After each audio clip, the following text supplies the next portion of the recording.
আমার বন্ধুগণ গভীর মনোযোগ। এই দুনিয়ার জমিনে একজন বড় হাকিম ছিলেন, যার নাম হচ্ছে হাকিম লোকমান। লোকমান হাকিম, যার নাম আল্লাহ কোরআনে কারিমে দিয়েছেন, যার কথাগুলাকে আল্লাহ কোরআনে কারিমে সূরা বানিয়ে নাজিল করেছেন। এই লোকমান হাকিম সন্তানদের সামনে উপদেশ দেওয়া শুরু করলেন। লোকমান হাকিম সন্তানদের সামনে উপদেশ দিচ্ছেন। এমন সময়ে একটা ছেলে দাঁড়িয়ে বলছে, আব্বাজান, আপনি যত ওয়াজ করতেছেন, যত নসিহত করতেছেন, যত উপদেশ দিচ্ছেন সব মানি, কিন্তু বাবা আমার দ্বারা আলিম হওয়া সম্ভব না, আমি এত কিছু বুঝি না, আপনি আমাকে কিছু টাকা পয়সা দেন, আমি বিজনেস করি।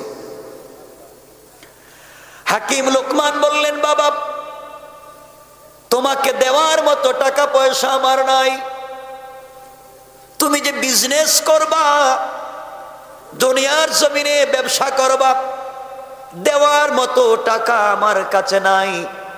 কিন্তু বাবা তুমি শোনো, আমার এক বন্ধু আছে, অনেক দূরে সাগরের পাড়ে তার বসবাস, আমি তার কাছে 3000 স্বর্ণের টাকা পাই। তুমি যদি তার কাছ থেকে ওই টাকাগুলা নিয়ে আসতে পারো, ওই টাকা দিয়ে তুমি বিজনেস করতে পারবা। কিন্তু বাবা মনে রাখো, আমি তোমাকে কোনোভাবেই টাকা দিতে পারবো না। হাকিম লোকমানের ছেলে বলছেন, বাবা ওই টাকা আনতে যাব, আমি তো চিনি না জানি না। তিনি বলে দিলেন।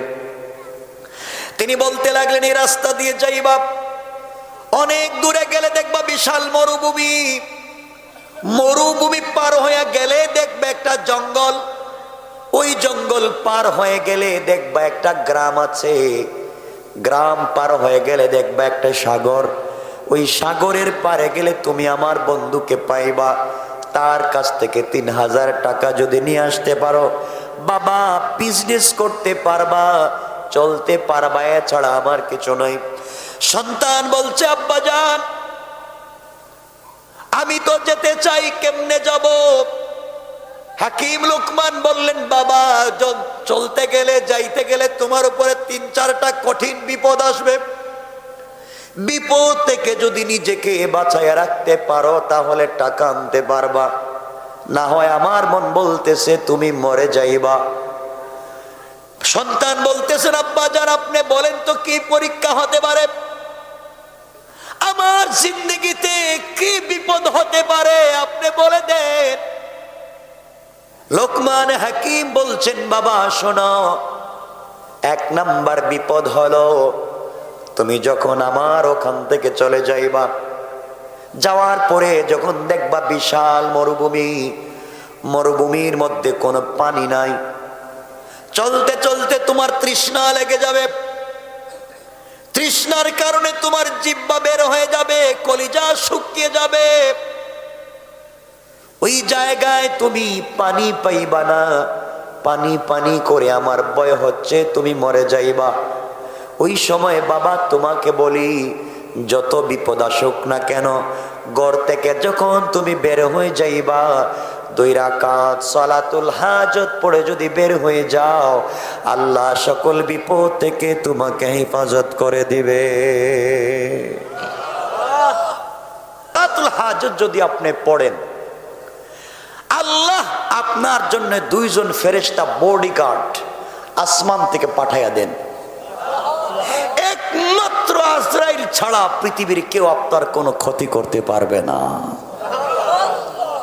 সালাতুল হাজত 2 রাকাত নামাজ আপনি যখনই মন চায় পড়ে নিবেন। তো পড়ার সিস্টেম হচ্ছে, প্রথম রাকাতে পড়বেন সূরা আল ফাতিহার পরে কুল ইয়া আইয়ুহাল কাফিরুন, এবং দ্বিতীয় রাকাতে সূরা আল ফাতিহার পরে পড়বেন কুল হুয়াল্লাহু আহাদ।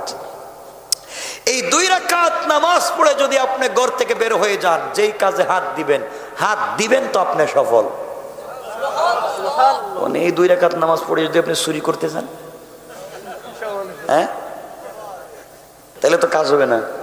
আপনাকে কি করা লাগবে আপনাকে বুঝাইয়া দিচ্ছি, শোনেন মনোযোগ দিয়া। হাকিম লোকমান বললেন, বাবা তুমি যখন মরুভূমিতে যাইবা, যাইবা, মরুভূমিতে যাওয়ার পরে দেখবা বিশাল ধুধু মরুভূমি, পানি নাই। পানির জন্য তুমি যখন হাহাকার করবা, পানি পাওয়া যাবে না। ওই সময় তুমি 2 রাকাত সালাতের হাজত পড়ে নেবা, হাজতের 2 রাকাত নামাজ পড়ে নেবা। সালাম ফিরাইয়া ডান দিকে তাকাবা, ডান দিকে তাকাইয়া দেখবা সুন্দর একটা জঙ্গল। ওই জঙ্গলের ভিতরে তুমি প্রবেশ করবা। প্রবেশ করার পরে দেখবা শক্ত একটা পাথরের ভিতর থেকে ঝর্ণার মতো ঠান্ডা পানি পড়ে যায়। ওই পানি তুমি পান করবা। তোমার পাত্রের ভিতরে, ব্যাগের ভিতরে বেশি করে পানি নিবা। পানি নিয়ে তুমি যখন বের হবা, ঠান্ডা পানি পান করার কারণে তোমার শরীরে ক্লান্তি আসবে। ক্লান্তি আসলে তুমি ঘুমানোর প্রয়োজন হবে, বিশ্রামের প্রয়োজন হবে। মরুভূমির ভিতরে কোনো গাছ তোমার চোখে পড়বে না। আবার তুমি 2 রাকাত সালাতুল হাজত পড়ে নিবা। সালাতুল হাজত পড়ে আল্লাহর কাছে যখন দোয়া করবা, পিছন দিকে তাকাইয়া দেখবা একটা বট গাছ। সুবহানাল্লাহ বললেন না? বট গাছের নিচে অনেক সুন্দর ছায়া। তোমার মন চাইবে ওই ছায়ায় তুমি যেন বিশ্রাম নাও। কিন্তু বাবা মনে রাখবা, আমার মন বলতেছে তুমি যদি গাছের গোড়ায় বিশ্রাম নিতে যাও বিপদে পড়ে যাবা। গাছের গোড়ায় বিশ্রাম নিতে গেলে কঠিন বিপদের সম্মুখীন হয়ে যাইবা। আমার ভয় হচ্ছে তুমি মরে যেতে পারো, কোন বিষাক্ত সাপ তোমাকে মেরে ফেলতে পারে। কিন্তু বাবারে, তুমি যদি বট গাছের গোড়ায় কোনো বৃদ্ধ লোককে পাও, ওই লোকের কাছে তুমি পরামর্শ চাইবা। ওই লোকটা তোমাকে অবশ্যই ভালো সাহায্য করবে। সে পরামর্শ দিবে, তার পরামর্শ অনুযায়ী চলবা। আমার বিশ্বাস বৃদ্ধ লোকটার পরামর্শ মানলে চলার পথে তোমার কোনো ক্ষতি হবে না। লোকমান হাকিম বললেন, বাবা ওই গাছের গোড়া থেকে তুমি যদি বেঁচে যাও, পথ চলতে থাকবা। কিছু দূর যাওয়ার পরে দেখবা সুন্দর একটা গ্রাম। ওই গ্রামের ভিতরে প্রবেশ করবা। গ্রামের ভিতরে যাওয়ার পরে মানুষের কাছে তোমার পরিচয় দিবা, তুমি আমার সন্তান। মানুষের কাছে তুমি যদি আমার পরিচয় দাও, তুমি আমার সন্তান, এই গ্রামের মানুষ তোমাকে আদর করবে, যত্ন করবে, ভালোবাসবে। 3-4 দিন তোমাকে মেহমানদারি করবে। যখন জানবে লোকমান হাকিমের ছেলে তুমি, ও বাবা 3 দিন থাকবার পরে 4th দিনে তোমার কাছে বিশ্ববিখ্যাত সুন্দরী, গোটা দুনিয়ার সব থেকে একটা সুন্দরী মেয়েকে নিয়ে আসা হবে এবং বলা হবে তুমি ওই মেয়েকে বিয়ে করো। আমার সন্তান তুমি শোনো, তুমি যদি ওই মেয়েকে বিয়ে করো বিপদে পড়ে যাইবা। বিয়ে করলেই তোমার জীবন নাশ হয়ে যেতে পারে, এই জন্য নিজেকে বাঁচাইয়া রাখবা। কিন্তু ওই মুরব্বী লোকটা যদি তোমার সাথে থাকে, সে যে পরামর্শ দেয় তুমি তার পরামর্শগুলা মেনে নিবা।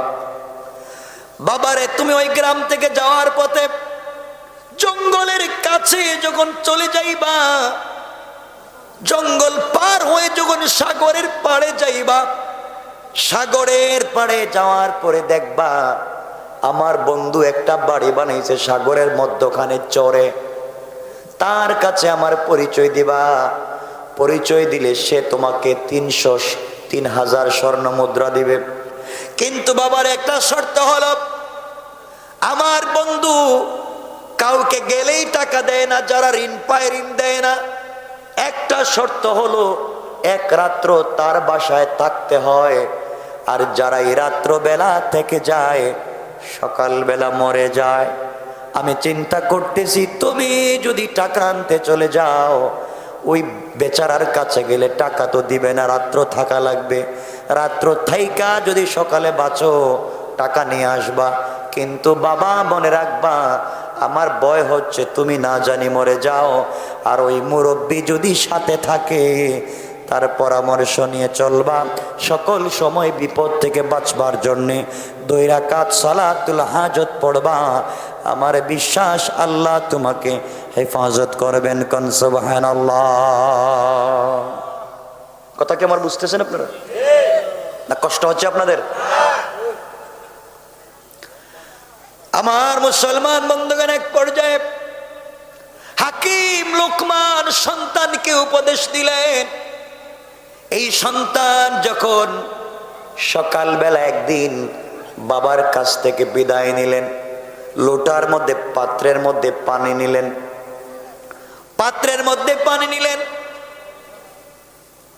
ঘর থেকে বের হয়ে গেলেন। যাওয়ার সময় 2 রাকাত সালাতুল হাজত পড়লেন। আল্লাহর কাছে বললেন, আয় আল্লাহ তাআলা, আমার বাবা বলেছেন 2 রাকাত সালাত পড়লে তুমি আমাকে হেফাজত করবা। নামাজ পড়ে আমার জিম্মাদারি তোমার কাছে দিয়ে দিলাম, আবার টাকা নিয়ে ফিরে আসা পর্যন্ত তুমি আমাকে হেফাজত করবা। কোন সুবহানাল্লাহ। বের হয়ে গেলেন। কিছু দূর চলবার পরে বিশাল বড় একটা মরুভূমি পড়ে গেল। মরুভূমি চলতে চলতে তৃষ্ণার্ত হয়ে গেলেন, পানির প্রয়োজন পড়ল। কোথাও পানি নাই, উনার কাছে যেই পানি আছে তা গরম হয়ে গেছে। রোদের তাপে পানি যখন গরম হয়ে গেছে, ওই পানি পান করা যায় না। মরুভূমির মধ্যে কোনো জায়গাও খুঁজে পাওয়া যায় না। বাবার কথা মনে পড়ে গিয়েছে। বাবা বলেছেন, সন্তান রে, এমন বিপদ যখন তুমি দেখবা 2 রাকাত সালাত হাজত পড়ে নেবা। সন্তান চট করে সালাতুল হাজত পড়ে নিলেন। পড়তে দেরি হয়েছে, ডান দিকে তাকায়া দেখেন একটা জঙ্গল দেখা যায়।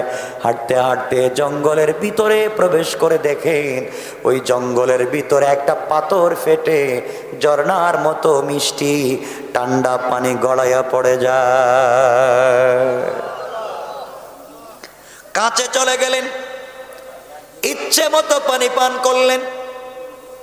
পানি পান করবার পরে নিজের পাত্রে পানি ভরলেন, বের হয়ে আল্লাহর শুকরিয়া আদায় করলেন।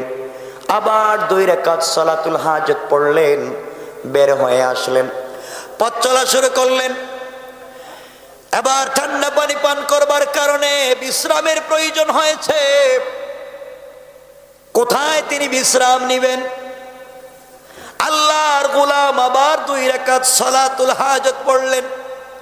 পড়তে দেরি হয়েছে, তাকায়া দেখেন পিছন দিকে বড় একটা বট গাছ। এই বট গাছের নিচে সুন্দর ছায়া পড়েছে। কোন সুবহানাল্লাহ। হাকিম লোকমানের ছেলে গাছের গোড়ায় বিশ্রাম নেওয়ার জন্য যখন যায়, হঠাৎ বাবার ওসিয়তের কথা মনে পড়েছে। আমি যদি বিশ্রাম নিতে যাই, বাবা বলেছেন বিপদ হতে পারে, মরে যেতে পারি, সুতরাং বিশ্রাম নেওয়া যাবে না। এই জন্য তিনি বিশ্রাম নিচ্ছেন না, কিন্তু কষ্ট হয়। হঠাৎ করে তাকায়া দেখেন গাছের গোড়ায় একজন বৃদ্ধ লোক বসে আছে। এই বৃদ্ধ লোকটা ডেকে বলছে, বাবা এখানে আসো, এসে বসো। হাকিম লোকমানের ছেলে বলছেন, আঙ্কেল আমার বাবা বলেছেন গাছের গোড়ায় বসা যাবে না। বৃদ্ধ লোকটা বলছে, বাবা তোমার বাবা কি বলে দেয় নাই? কোন বৃদ্ধ লোক যদি তোমাকে কোনো পরামর্শ দেয় তার পরামর্শ মানবা, তার কথাগুলা মেনে চলবা। সুতরাং আমি তোমাকে বলছি তুমি এই গাছের গোড়ায় বসো, কোনো সমস্যা হবে না। সমস্যা যদি হয় আমি দেখব। সুবহানাল্লাহ বলেন, আওয়াজ করে বলেন না সুবহানাল্লাহ। হাকিম লোকমানের ছেলে এই বৃদ্ধ লোকটার কথায় তিনি চলে গেলেন, গাছের গোড়ায় বিশ্রাম নিতে লাগলেন। বৃদ্ধ লোকটার কাছাকাছি শুয়ে পড়লেন। শুয়ে যখন পড়েছেন, হঠাৎ করে বিষাক্ত একটা সাপ এসে হাকিম লোকমানের ছেলের মাথায় আঘাত করে বিষ দিয়ে দিল। এই বৃদ্ধ লোকটা চিন্তা করল, হাকিম লোকমানের ছেলে গাছের গোড়ায় বিশ্রাম নিতে চায় নাই। আমি তাকে বলেছি এখানে বিশ্রাম নেওয়ার জন্যে, এখন যেহেতু সাপ কেটেছে তার তো বিপদ হয়ে গেল। সাপকে ধরে ফেললেন, ধরে তিনি সাপকে বললেন যেখান থেকে বিষ দিয়েছিলে ওখান থেকে নিয়ে যা। সাপ যখন মাথার থেকে আবার বিষ নিয়ে গেল, বিষ নেওয়ার পরে এই বৃদ্ধ লোকটা ব্যাগের ভিতর থেকে একটা ছুরি বের করে সাপটাকে দুই টুকরা করে দিলেন। দুই টুকরা করে এক টুকরা গাছের গোড়ার নিচে ফেলে দিলেন, আর একটা টুকরা লোকমান হাকিমের ছেলের ব্যাগের ভিতরে ঢুকাইয়া দিলেন। কিছুক্ষণ পরে লোকমান হাকিমের ছেলের গম ভেঙে গেল। গম ভেঙে যাওয়ার পরে দেখেন একটা অর্ধেক সাপ নড়তেছে। ভয় পেয়ে গেলেন, বৃদ্ধ লোকটাকে বলছেন আঙ্কেল একটা সাপ এখানে অর্ধেক, বাকি অর্ধেক কোথায় গেল, সাপ কোথা থেকে আসলো? বৃদ্ধ লোকটা ডেকে বলছেন বাবা শোনো, তুমি যখন বিশ্রাম নিয়েছিলা এমন সময় একটা সাপ তোমাকে দংশন করেছিল। আমি ওই সাপটাকে তোমার মাথায় লাগায়া বিষ গোলা যখন নিয়ে গিয়েছে আমি দুই টুকরা করে দিয়েছি, ওই ফেটে ফেলে দিয়েছি, টেনশন নাই, তুমি এখন চলে যাও। হাকিম লোকমানের ছেলে 2 রাকাত নামাজ পড়লেন সালাতুল হাজাত, আর আল্লাহর কাছে ডেকে বলছেন আল্লাহ তাআলা নামাজের কারণে তুমি আমাকে এই বিষাক্ত সাপ থেকে বাঁচায়া দিলা। মুরব্বি ডেকে বলছেন বাবা তুমি কোথায় যাইবা? হাকিম লোকমানের ছেলে বলছেন আঙ্কেল আমার বাবা বলেছেন সামনে যে গ্রাম, ওই গ্রাম পার হয়ে গেলে যে সাগর, সাগরের পারে এক বাবার বন্ধু আছে, তার কাছ থেকে 3000 স্বর্ণ মুদ্রানা লাগবে, এই জন্য যাই। কিন্তু আঙ্কেল আমার ভয় হয়, রাস্তায় চলার পথে না জানি কোনো বিপদ চলে আসে। আপনি যদি আমার সঙ্গে সফরের সাথী হয়ে যান, আমার সঙ্গে যদি সফর করেন, আপনার পরামর্শ নিয়ে আমি চলবো। মুরব্বি লোকটা বলছে তুমি বললে তোমার সঙ্গে যেতে পারি। লোকমানে হাকিমের ছেলে বৃদ্ধ লোকটাকে নিয়ে চলতে লাগলেন। কিছু দূর যাওয়ার পরে যে গ্রাম পাইলেন, ওই গ্রামের ভিতরে গিয়ে নিজের পরিচয় দিলেন। নিজের পরিচয় দেওয়ার পরে মানুষ তাকে আদর করলো, যত্ন করলো, ভালো করে খাওয়ালো, মেহমানদারি করলো। কারণ বড় হুজুরের ছেলে এসেছেন, পীর সাহেবের ছেলে এসেছেন, সবাই আদর করলো, ভালোবাসলো। 3 দিন পার হয়ে যাওয়ার পরে 4র্থ দিনে এলাকার লোকেরা মিলে গোটা দুনিয়ার বিশ্ব সুন্দরী একটা মেয়েকে তারা ধরে নিয়ে আসলো। এসে বলছে বাবা তুমি লোকমান হাকিমের ছেলে, এই মেয়েটা বিশ্ব সুন্দরী, তোমার কাছে বিয়ে দিতে চাই, তুমি রাজি হয়ে যাও। লোকমান হাকিমের ছেলে মেয়েটার চেহারার দিকে তাকায় আশ্চর্য হয়ে গেলেন। দুনিয়ার ভিতরে মানুষ কি এত সুন্দর হতে পারে? এত সুন্দরী কি মেয়েরা হতে পারে? তিনি চিন্তা করলেন আমি যদি বিয়ে না করি অন্য কোন ছেলে তো এই মেয়েটাকে বিয়ে করে ফেলবে। তিনি বিয়ে করার সিদ্ধান্ত নিলেন। হঠাৎ করে বাবার ওসিয়তের কথা মনে পড়ল। হাকিম লোকমান বলেছেন 3 দিন থাকবার পরে 4র্থ দিনে এই এলাকার মানুষ তোমার কাছে একটা মেয়ে বিয়ে দিতে চাইবে। ওই মেয়েটাকে তুমি বিয়ে করবা না, বিয়ে করলে কঠিন বিপদের মুখোমুখি হয়ে যাবা। তিনি বিয়েতে রাজি হতে চাইলেন না। তিনি বলতে লাগলেন আমি বিয়েতে রাজি হতে পারি না, আমার বাবা না করেছে। আমি যদি বিয়েতে রাজি হয়ে যাই, বাবা বলেছেন বড় কোনো বিপদ হয়ে যাবে, এই জন্য রাজি হব না। সবাই যখন মেয়েটাকে নিয়ে চলে গিয়েছে, হাকিম লোকমানের ছেলে নিজেকে বোঝাতে পারলেন না। এত সুন্দরী মেয়েটাকে আমি বিয়ে করলাম না, এমন সুন্দরী মেয়ে তো বিশ্বের মধ্যে পাওয়া যাবে না। লোভ সামলাতে পারতেছেন না, আবার বাবার ওসিয়ত ভঙ্গ করতে পারতেছেন না।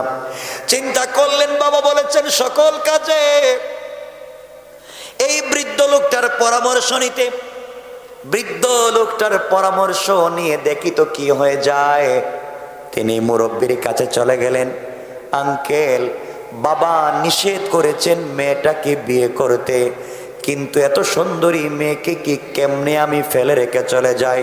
আমার মন বলতেছে বিয়ে করি, কিন্তু বাবা বলেছেন বিয়ে করলে মৃত্যুর সম্ভাবনা আছে। আপনি বলেন কি করা যায়? হাকিম লোকমানের ছেলের হাত ধরে ফেললেন।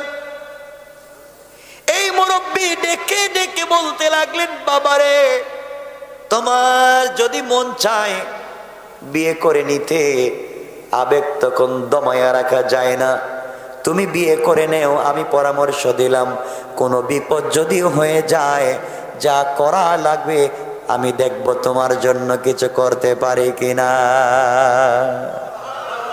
সুবহানাল্লাহ, একটু জোরে পড়েন না সুবহানাল্লাহ। রাত্র 12টা হয়েছে, এরপরে কথা বলা যায় না। আপনাদের কষ্ট হচ্ছে?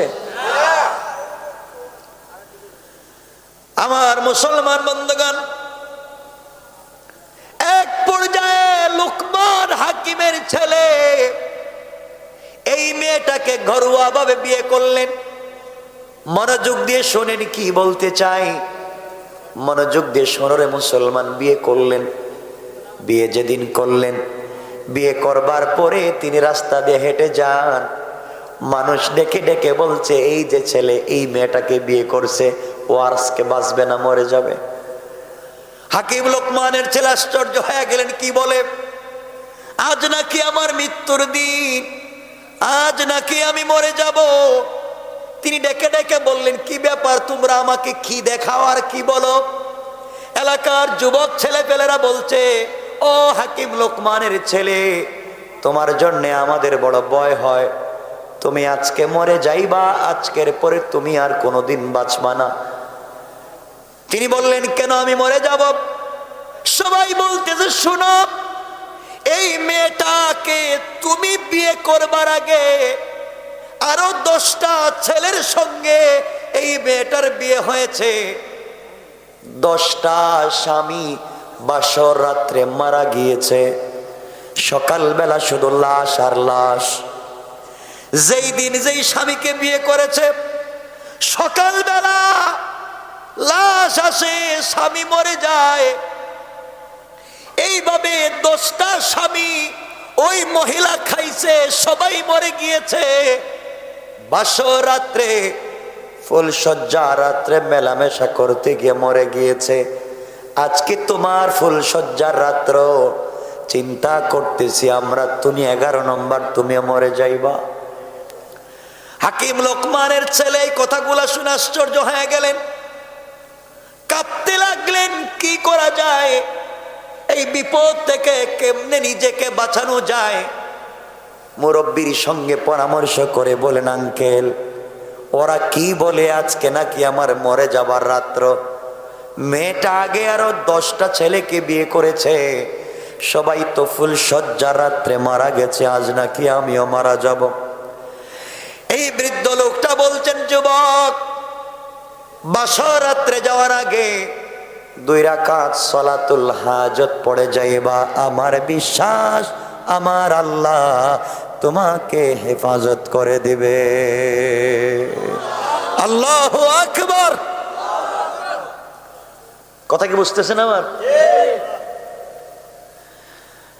আমি যেখানে পড়েছিলাম, আল্লাহ বলছেন, ওয়াল্লাযীনা ইয়াবিতুনা লিরাব্বিহিম সুজদাও। তোমরা যদি সিজদা করো কি উপকার হবে বোঝাতে চাই। আমার বন্ধুগণ, রাত্রবেলা গভীর রাত্র যখন হয়ে গিয়েছে, হাকিম লোকমানের ছেলে 2 রাকাত নামাজ পড়লেন।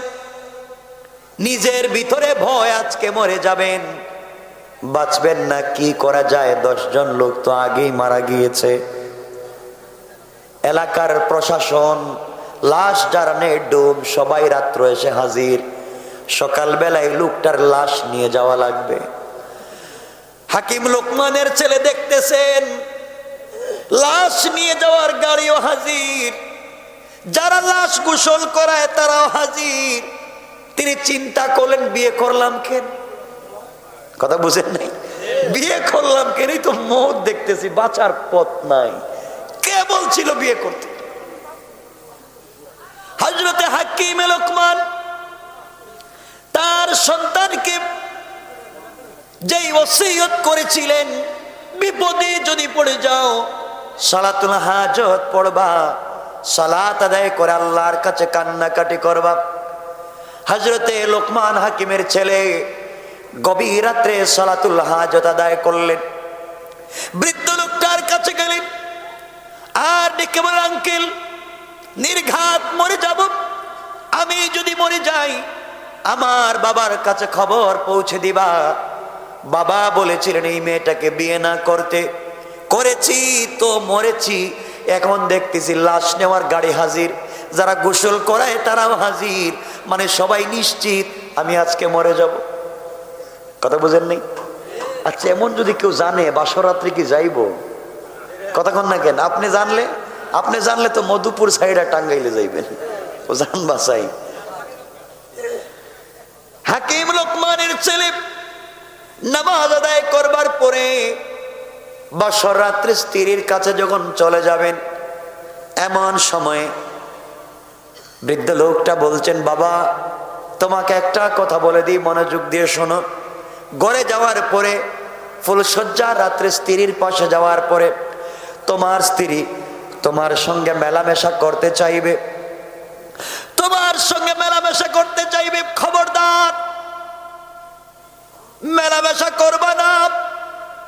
আমি একটা কথা বলে দিই, তুমি শোনো, আমার কথার বাহিরে যাইবা না, বিপদ হয়ে যাবে।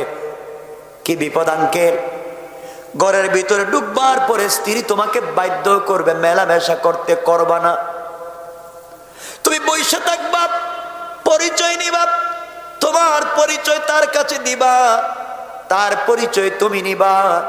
পরিচয় পর্ব শেষ করবার পরে স্ত্রীকে বলবা আমার কিছু ইস্তেঞ্জার প্রয়োজন, অজু ইস্তেঞ্জার প্রয়োজন, টয়লেটে যাওয়া লাগবে, ওয়াশরুমে যাওয়া লাগবে। এই কথা বলে তুমি বলবে একটা বদনা দেও, লুটা দেও, পাত্র দেও, বাহিরে যাই। এই কথা বলে তুমি ঘর থেকে বের হয়ে আসবা। হাকিম লোকমানের ছেলে বলছে, আঙ্কেল আসার আগে যদি মরে যাই? তিনি বলছেন, বাবা আমি বলে দিলাম, তুমি সালাতুল হাজত পড়ে যখন ঘরের ভিতরে যাইবা, স্বয়ং আল্লাহ তোমাকে বাঁচাবার জন্য জিম্মাদার হয়ে যাবে। এই জন্য আমার আল্লাহ বলেছেন, ওয়াল্লাযীনা ইয়াবিতুনা লিরাব্বিহিম সুজদাও ওয়া কিয়ামা। গোলাপ যাওয়ার আগে আমি আল্লাহর কাছে তুমি সিজদায় পড়ে যাও, তুমি জানো না গোলাম তুমি যখন সিজদায় পড়ে যাও আমি আল্লাহর সে আজিমে থাকি না, মিন হাবলিল ওয়ারিদ, তোমার গলার রগের চাইতে আরো কাছে আমি আল্লাহ পৌঁছে যাই। কোন সুবহানাল্লাহ। গোলাম স্ত্রীকে বলবা আমি মেলামেশা করব, পরে আমি ইস্তেঞ্জা করে আসি। এই কথা বলে ঘর থেকে বের হয়ে আসবা। আসবার সময় একটা লুটা নিয়ে আসবা, বদনা যেটা আমরা বলি, ওটা নিয়ে তুমি আসবা। লোকমান হাকিমের ছেলে ভয়ে ভয়ে ঘরের ভিতরে ঢুকতেছেন, সবাই হাসতেছে, কই ঢুকোস না, বাইরে ভিতর হাস হইয়া। সবাই দাঁড়িয়ে আছে ঘরের দরজায়, কই যা আর বাইরে আয়। ভয় পাচ্ছেন তিনি। ঘরের ভিতরে ঢুকে পড়লেন, স্ত্রী বসে আছেন, এত বিশ্ব সুন্দরী একটা মেয়ে, তার ভিতরে এমন কি জিনিস আছে যার কারণে সবাই মরে যায়। হাকিম লোকমানের ছেলে কাছে গেলেন, সালাম বিনিময় হলো, পরিচয় পর্ব শেষ হলো। স্ত্রী বলছে, স্বামীর রাত্র তো ছোট, শেষ হয়ে যাবে, ফুলসজ্জা রাত্রে মেলামেশা করতে হয়। হাকিম লোকমানের ছেলে বলছেন, স্ত্রী আমার কিছু ইস্তেঞ্জার প্রয়োজন, বাহির থেকে আসি। কারণ ভিতরে তো ভয়, কথা কন না কেন? ভিতরে ভয়, যদি মরে যাই আমি বাহির থেকে আসি, আমাকে একটা বদনা দেও। স্ত্রী বলে মেলামেশা আগে করো। তিনি বলছেন, না খবরদার, আমি তোমার স্বামী, কথা দিলাম অবশ্যই মেলামেশা করব, তবে তুমি আমাকে বাইরে যেতে দাও, অজু ইস্তেঞ্জা করে আসি, কাজ সেরে আসি। অনেক অনুনয় বিনয়ের পরে স্ত্রী যখন তাকে একটা বদনা লুঠা অথবা পাত্র দিয়েছে, পানি দিয়ে ওটা নিয়ে আসলেন। এসে হুজুরকে দেখা জড়াইয়া বলে, হুজুর আল্লাহ আমারে বাঁচাইছে, মরি নাই। সুবহানাল্লাহ বললেন না? আল্লাহু আকবার আওয়াজ করে বলেন, আল্লাহু আকবার। বাঁচাইছে কে? আরো আসতে কোন আল্লাহ। আল্লাহ কইতে পারে না, মনে হইতেছে এই সাইডের সবাই রোহিঙ্গা মনে হইতেছে। রোহিঙ্গাই, হ্যাঁ রোহিঙ্গাই। বাঁচাইছেন কে? আরো জোরে বলেন কে? এটা পারেন জীবনে তো আসতে কোন কেন? আমার বন্ধুগণ বাহিরে আসলেন, বৃদ্ধ লোকটাকে বলছেন, আঙ্কেল আমি তো বাঁচছি, এখন কি করব? যাও তুমি আগে প্রস্রাব করে আসো, প্রস্রাব করে আসো। এই কথা বলে এই হাকিম লোকমানের ছেলেকে দূরে পাঠাইয়া এই বৃদ্ধ লোকটা বস্তার ভিতর থেকে অর্ধেক সাপ, মনে আছে নি না মনে নাই? একটু হাত উঠে বলেন কার কার মনে নাই? ওরে আল্লাহ, ওয়াজ করলাম কারে? আপনারা বাইচা গেলেন আজকে, এই লোক এই অবস্থা হওয়ার কারণে বাইচা গেলেন। আর জানেন না তো আমি কোন জিনিস, বাইচা গেলেন। আমার বন্ধুগণ হাকিম লোকমানের ছেলে যখন প্রস্রাবে চলে গিয়েছেন, এই বৃদ্ধ লোকটা বস্তার ভিতর থেকে অর্ধেক যে সাপ, মনে আছে? আছে। এই অর্ধেক সাপটা বাইর করে বদনার ভিতরে দিয়েছে। দেওয়ার পরে লোকমান হাকিমের ছেলে যখন আসছে, আসার পরে বলছে, বাবা এখন আমি কি করব? আঙ্কেল আমি কি করব? কই বদনা নিয়ে আবার যাও, যাও স্ত্রীর কাছে। স্ত্রীর কাছে যাওয়ার পরে স্ত্রী বলবে মেলামেশা করতে, তুমি বলবো আমার একটা শর্ত আছে। শর্তটা কি? শর্ত হলো স্ত্রী তুমি এই বদনার ভিতরে প্রস্রাব করা লাগবে। যতক্ষণ পর্যন্ত বদনার ভিতরে প্রস্রাব না করবে আমি তোমার সঙ্গে মেলামেশা করব না। ও মেলামেশা করতে পাগল হবে, তুমি শর্ত দিবা বদনায় প্রস্রাব করো। ও যখন করবে, প্রস্রাব যখন করবে, তুমি একটা ডাকনা দিয়া বদনার মুখটা ডেকে রেখে দিবা। এরপরে স্ত্রীর সঙ্গে মেলামেশা করবা। আমার বিশ্বাস আল্লাহ তোমাকে বাঁচাইয়া দিবে। আল্লাহু আকবার। ছেলে কইতেছে, হুজুর যতই ওয়াজ করেন ভিতরে আমার পানি নাই, আমার কলিজা শুকায় গেছে, কি হবে আজকে রাত্রে আল্লাহ জানে।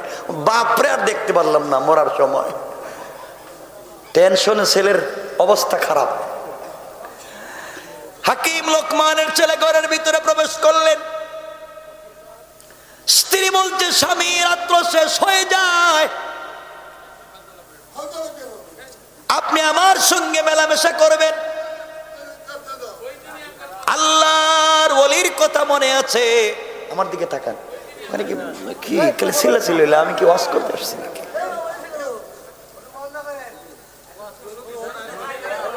শোনেন কথাগুলো শোনেন। আমি তো শুধু আসছি, আমার এই যে হুজুর, আমার আর আব্দুল আলিম ভাই, এরা একবার বাইন্দা বানিয়ে নিয়েছে, নাহলে কি আমি আসতাম? আমার বন্ধুগণ কষ্ট হচ্ছে আপনাদের? আমি তো মাত্র আয়াতের অনুবাদ করে করে যাচ্ছি, আলোচনা তো সব পুরাই রয়ে গেছে গা। আমার মুসলমান বন্ধুগণ, এক পর্যায়ে স্ত্রী বলছে, স্বামী আমার সঙ্গে মেলামেশা করা লাগবে। হাকিম লোকমানের ছেলে বলছেন, শোনো অবশ্যই তোমার সঙ্গে মেলামেশা করব, শর্ত হলো আমি যে বদনা আনছি বদনায় প্রস্রাব করা লাগবে। স্ত্রী মানতে নারাজ, রাজি হয় না। এক পর্যায়ে যখন রাজি হয়েছে, বললেন আগে প্রস্রাব করো, এরপরে মেলামেশা করব। স্ত্রী যখন প্রস্রাব করেছে, আল্লাহর ওলি বলেছেন, যুবক রে, প্রস্রাব করার পরে ওই পাত্রটা ডাকনা দিয়া ডেকে দৌড় দিবা আমার কাছে। আমার কাছে এসে বদনা রাইকে এরপরে যাইবা। এরপরে আমার বিশ্বাস আল্লাহ তোমাকে বাঁচাইয়া দিবেন। কোন সুবহানাল্লাহ। হুজুর এতক্ষণ কে আমি বাসুম? যাও। হাকিম লোকমানের ছেলে প্রবেশ করলেন। স্ত্রী বলতে, স্বামী রাত্র কাটায় লাভ নাই। তিনি বললেন, আমি জানি তোমার কাছে 10 জন শেষ, আমি 11 নম্বর। এত তাড়াতাড়ি বিপদে পড়তে চাই না। স্ত্রী বলে, স্বামী আপনি যাই বলেন, মরে কেন আমি নিজেও জানি না, আমিও তো জানি না। একটা স্বামীকে বাসর রাত্রের পরের দিন জিন্দা পাই নাই, অপরাধ আমার না, আমিও তো জানি না কে হইছে। হাকিম লোকমানের ছেলে বললেন, প্রস্রাব করো। স্ত্রী যখন প্রস্রাব করেছে, প্রস্রাব করবার পরে ডাক না দিয়ে বদনাটাকে ডেকে স্ত্রীকে বলেন, থামো, আসতেছি। এই কথা বলে ঘর থেকে বের হয়ে আসছেন। আল্লাহর ওলির সামনে বদনা দিয়েছেন। আল্লাহর ওলি বলছেন, বাবা বদনাটা তুমি ঢালো, উল্টাও। বদনা উল্টানোর সাথে সাথে দেখা যায় ওই অর্ধেক সাপ আরো কালো কালো দুইটা বড় বড় বিষাক্ত সাপ। ছেলে ভয় পেয়ে গেছে, চিল্লানো শুরু করছে, হুজুর বদনা আমি খালি নিয়ে গেলাম, আনলাম, সাপ আসলো কোত্থেকে? আল্লাহর ওলি এবার বলছেন, বাবা থামো, ভয় পাইও না। বলি, তুমি যেদিন গাছের গোড়ায় শুইছিলা, ওই দিন তোমাকে যেই সাপ দংশন করেছিল, অর্ধেক সাপ রাস্তায় ফেলে দিয়েছিলাম, তুমি দেখেছো। অর্ধেক সাপ বস্তার ভিতরে রেখে দিয়েছি। তুমি আমাকেও চিনো না, আমি কে জানো না। আমি শুধু তোমাকে পরামর্শ দিচ্ছি, শোনো। এই অর্ধেক সাপটা রেখে দিয়েছিলাম, আমি বুঝতে পেরেছিলাম ঘটনা কি। তোমার ওই লোটার ভিতরে, ব্যাগের ভিতর থেকে অর্ধেক সাপ দিয়ে দিয়েছিলাম। ওটা নিয়ে তুমি যখন গিয়েছিলা আর স্ত্রীকে বলেছ প্রস্রাব করবার জন্যে, স্ত্রী যখন প্রস্রাব করতে আসছে, স্ত্রীর পেটের ভিতরে দুইটা বিষাক্ত সাপ ছিল। তারা যখন বদনায় দেখেছে আরেকটা সাপ জিদ লেগেছে, ওইটাকে মারবার জন্যে তারা বাহির হয়ে গেছে। আর তুমি ওটা নিয়ে আমার কাছে চলে এসেছো। বাবারে, যারাই ওই মেয়ের সঙ্গে মেলামেশা করতে যায়, ওই দুইটা সাপ দংশন করে তাদেরকে মেরে ফেলতে, হত্যা করে দিত। এখন তুমি চলে যাও, চলে যাও, সাপ বের হয়ে আসছে, তোমাকে আর মারতে পারবে না। হুজুর আপনার পায়ে ধরি, দরকার নেই যাওয়ার। আর দুইটা আসছে, আরো কয়টা আছে আল্লাহ জানি, আমার আপনি বাঁচান, আমি আর এখানে নাই। আল্লাহর ওলি বলছেন, আমি বলছি তুমি যাও। বৃদ্ধ লোকটা বলছেন, আমি বলছি তুমি যাও, কিছু হবে না। হুজুর সাপ আসলো কোত্থেকে? কোত্থেকে আসছে? বৃদ্ধ লোকটা বলছেন, সব আমি জানি বুঝি কোত্থেকে আসছে, কেন আসছে, তোমার এত কিছু জানার দরকার নাই। এখন তোমার ওয়াইফ একবারে সুস্থ, তোমাকে আর কেউ মারবে না, সকালবেলা মরবে না, যাও। হুজুর ঠিক কইছেন তো? কিন্তু আমার ভয় হইতেছে। আল্লাহর ওলি বলছেন, যদি ভয় হয় 2 রাকাত সালাতুল হাজত পড়ে যাও। না সুবহানাল্লাহ, এটা পকেটে রেখে দেন, কেমন? হাকিম লোকমানের ছেলে সালাতুল হাজত 2 রাকাত পড়লেন, স্ত্রীর ঘরে ঢুকে গেলেন, মেলামেশা করলেন। এক পর্যায়ে তো ঘুমিয়ে পড়লেন। যারা গাড়ি নিয়ে এসেছিল লাশ আনার জন্য, যারা ডুম আসছিল, ডুম তো চিনেন, যারা লাশ কাটে, লাশ বের করে, সকালবেলা কেউ দরজা খুলে না।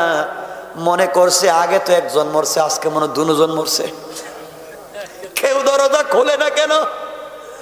ওরা দরজা ভেঙ্গে ঘরের ভিতরে ঢুকছে। ঢুকে হাকিম লোকমানের ছেলে তো ঘুমিয়ে আছেন, পায়ে ধরে টানে, মরা লাশের পায়ে ধরে টানে। যখন টানতেছে উনি উঠে গেছেন। কিরে আমার পায়ে ধরে টানোস কেন? তুমি মরো নাই? আমার পায়ে ধরে টানো কেন তোমরা? প্রত্যেক দিন তো মরে, তুমি দেখি মরলা না। সুবহানাল্লাহ বলবেন না? মরে যায় মানে কি? আমি মরতাম কেন? এরা ভয় পাইছে, কই মরা লাশ দেখতেছে, কথা কয়, এরা বাইরে চলে গেছে। হাকিম লোকমান ছেলে সুস্থ হয়ে গেলেন। স্ত্রী বলছে, স্বামী আপনি তো আজকে বেঁচে গেলেন, কেমনে কি কিছুই বুঝলাম না। আমার বন্ধুগণ, সংক্ষেপ করে কথা বলি। এক পর্যায়ে সবাই বলতে লাগলো, মনে হয় হাকিম লোকমানের ছেলে কোনো হেকমতের কারণে, হুজুর মানুষ তো ব্রেইনের খেলা দিয়া, কারণ হুজুরের মায়ের কোন রাত্রে, হ্যাঁ এখন বুঝছেন, শেষ রাত্রে। এই জন্য মনে হয় কোন কাজ করে বেঁচে গেছে তাবিজ কবজের মাধ্যমে। না না, এখানে তাবিজ কবজের কিছু নাই, বাঁচাইয়া দিয়েছেন কে? আওয়াজ করে বলেন কে? তাবিজ কবজের কিছু নাই। আপনারা তো দৌড়ান তাবিজের পিছনে, কবজের পিছনে। আল্লাহ বলছেন দৌড়াও আমার দিকে, আপনারা দৌড়ান তাবিজের দিকে। আজকালকে মসজিদের এমন ইমাম পাওয়া যায়, তিনি তাবিজ দেন, গার্লফ্রেন্ড আর বয়ফ্রেন্ড আরেক বেচারার মেয়ে বিয়েতে রাজি না করে তাবিজ করে রাজি কর। কথা বলেন না কেন? মা বাবা বিয়েতে রাজি না, তাবিজ করে, জাদু টুনা করে, কুফরি কালাম করে।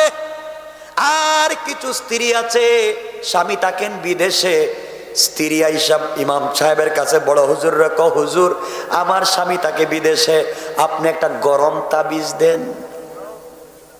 কেমন তাবিজ? গরম তাবিজ দেন, স্বামী যা ইনকাম করে টাকা পয়সা শুধু আমারে দেও, খালি আমারে দেও।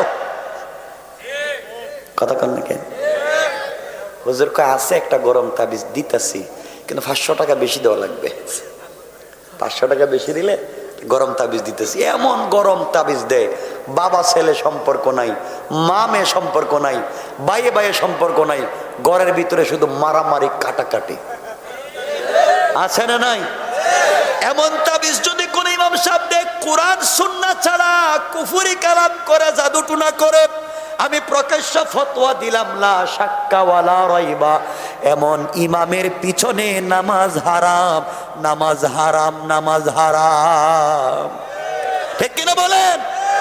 নামাজ হারাম। আপনারা বলবেন কি আমি বানাই বলতেছি? কোত্থেকে বললাম? কোরআনে আছে।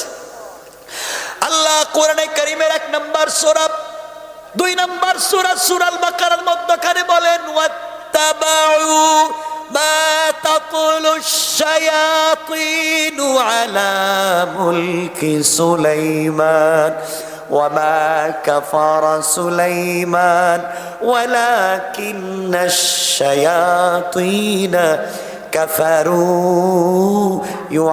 ইউআল্লিমুনান নাসাস সিহর।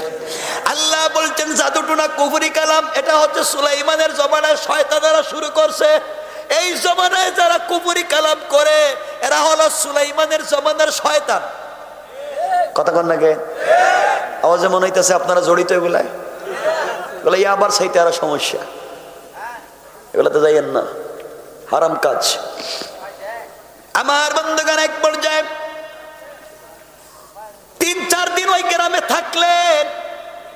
এক পর্যায়ে লোকমান হাকিমের ছেলে, সংক্ষেপ করে বলতেছি, মুরব্বীকে নিয়ে বললেন আঙ্কেল চলেন, উদ্দেশ্যে আসছি তো টাকা নেওয়ার জন্য, আগে চলেন টাকা আনি।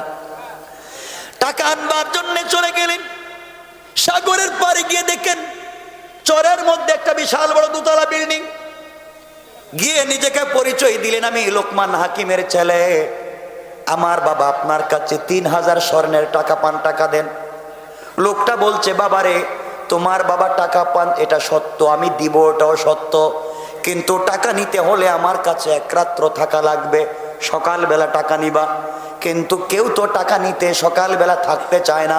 তোমার বাবা অনেক লোককে আমার কাছে পাঠাইছে টাকার জন্য, কিন্তু কেউ রাত্র থাকতে চায় না।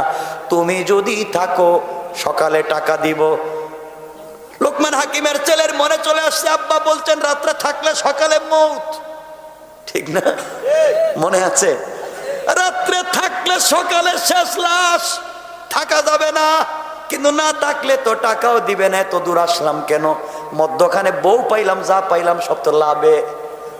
কথা কন না কেন? আমার মূল উদ্দেশ্য তো টাকা। যখন ও বেচারা বলছে দিবে না রাত্রে না থাকলে, তিনি বললেন বাবা কি করা যায়? মুরব্বী লোকটা ডেকে ডেকে বলছে বাবারে উদ্দেশ্য তো টাকা, না থাকলে দিবে না, কিন্তু তোমার বাবা বলছে থাকলে তো বাঁচা যাবে না। আঙ্কেল আমার বাবা বলছেন সকল কাজে আপনার পরামর্শ নিতে, আপনি বলেন কি করা যায়? মুরব্বী ডাক দিয়া বলছে বাবারে আমি আছি, তুমি 2 রাকাত সালাতুল হাজত পড়ে নাও, আমার বিশ্বাস এই রাত্রেও আল্লাহ তোমাকে বাঁচাইয়া দিবে। শুধু হাজতের কথাই বলতেছি। আমার মুসলমান বন্ধুদের এক পর্যায়ে রাত্রবেলা 2 জন থাকতে গেলেন। এই বৃদ্ধ লোক যার কাছে টাকা পাওয়া যায় তার 2তলা বাড়ি, উপরের তলায় সে একা থাকে, 2 রুমে তার 2টা ছেলে থাকে। আর যারা টাকা নিতে আসে ঋণদার, যারা পাওনাদার, এদেরকে নিচতলায় রাত্র থাকতে দেয়। তারা যখন রাত্রবেলা দোতলায় উঠে গেল, এই বৃদ্ধ লোকটা উঠেই তার ছেলে দুইটার রুমে তালা দিয়া দিল, বাবা দুইটা ঘুমাও। আর এই বৃদ্ধ লোকটাকে, লোকমান হাকিমের ছেলেকে নিচতলায় দিয়ে তালা দিয়া দিল, ঘুমাও। রাত্র যখন গভীর হয়ে যায়, বৃদ্ধ লোকটা দেখেন সাগরের পানির ঢেউ আসতেছে, মানে এই ঢেউ এসে নিচতলায় পানি ঢুকে যায়, সকলেই ঘরের ভিতরে মরে যায়। এই জন্য কেউ সকালবেলা বাঁচে না, টাকাও নিতে পারে না। উদ্দেশ্য তার ভালো না খারাপ? উদ্দেশ্য হলো টাকা তো জিন্দিগিতে দিব না, যেই টাকা নিতে আসবা নিচতলায় থাকা লাগবে, আর নিচতলা থাকলে সাগরের পানিতে মরে যাবা। কথা বুঝতেছেন আপনারা? বাঁচে না বিদায় টাকা নেয় না। হাকিম লোকমানের ছেলে ঘুমিয়ে আছেন, বৃদ্ধ লোকটা রাত্রে ঘুম আসে না। হঠাৎ করে রাত্রে দেখেন পানি আসতেছে, পানি আসতেছে ঘরের ভিতরে। লোকমান হাকিমের ছেলেকে বললেন, বাবা ঘুম থেকে উঠো। দুজন ঘুম থেকে উঠে গেলেন, নিচতলা না থেকে দোতলায় উঠতে লাগলেন। দোতলায় উঠে এই ঋণ, যার কাছে ঋণ পাওয়া যায়, তার ছেলের রুমে নক করলেন, দরজা খুলে দিল। তারা বললেন, বাবা আমি লোকমান হাকিমের ছেলে, উনি মুরব্বী মানুষ, মুসাফির, তোমার বাবার কাছে প্রয়োজনে আসছি। সন্তানরা জানে না তার বাবার কাছে যে মানুষ কোটি কোটি টাকা পায়। আজকালকে অনেকে আমাদের কাছে দেখবেন, অনেক লোকের কাছে টাকা পায়, সে বাড়িতে ঘুমায়, ছেলেকে বলে কো আব্বা বাড়িতে নাই। কথা বলেন, আছে না নাই? বাবা নাই, ঘুমাইতেছে বাসায়। আল্লাহ বলছেন তুমি টাকা না দেওয়ার জন্য কৌশল করতেছো। আল্লাহ বলছেন ওয়া মাকারু ওয়া মাকারাল্লাহ ওয়াল্লাহু খায়রুল মাকিরিন। তুমি টাকা না দেওয়ার কৌশল করতেছো, আমি আল্লাহ এমন কৌশল করব, টাকাও দিবা, আব্বাও ডাকবা। ঠিক কিনা জোরে গান? এই দুইটা লোক উঠে গিয়েছে, সন্তানের দরজায় নক করে বলছে, ভাই দরজা খোলো। দরজা খুলে দিয়েছে। বাবার এই শয়তানিগুলা সন্তান জানে না। তারা বলছে, ভাই টাকা নিতে তারা আসছিলাম তোমার বাবার কাছে, কিন্তু নিচতলায় তো থাকতে পারতেছি না, আপনাদের রুমে আমাদের দুইজনকে জায়গা দেন, আজকে রাত্রে থাকি। তারা দুই ভাই বলছে, আপনারা মুসাফির, আর লোকমান হাকিমের ছেলে বহুত বড় বুজুর্গের ছেলে, আপনাদেরকে কষ্ট দিতে চাই না, আপনারা দুইজন আমাদের দুই ভাইয়ের বিছানায় থাকেন, আমরা রাত্রে নিচতলায় থাকবো।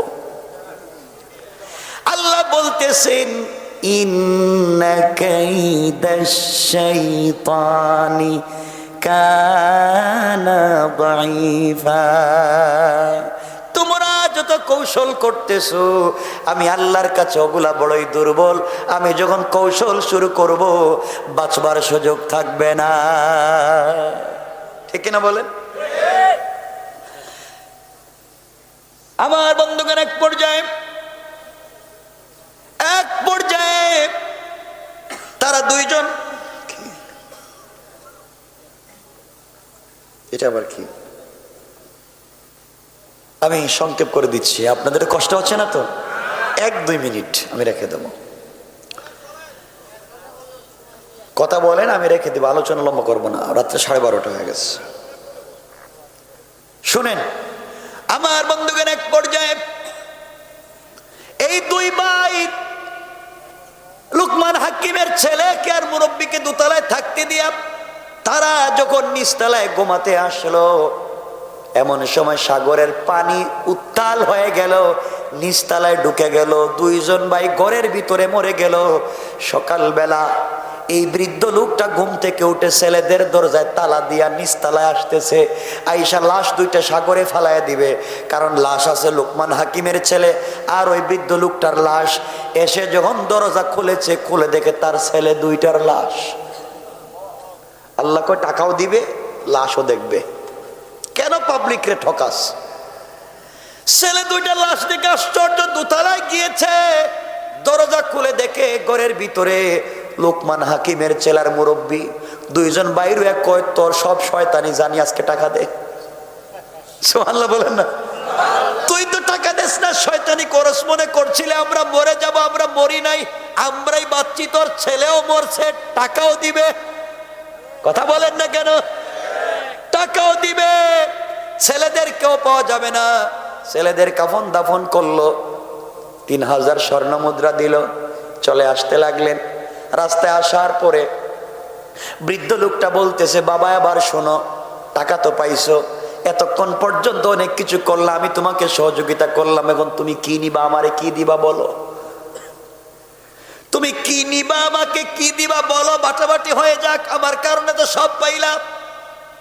লোকমান হাকিমের ছেলে বলছেন, আঙ্কেল আমার কিচ্ছুর দরকার নাই, টাকা পয়সা যা আছে আপনি সব দেন, শুধু বউটা আমারে দিয়ে দেন।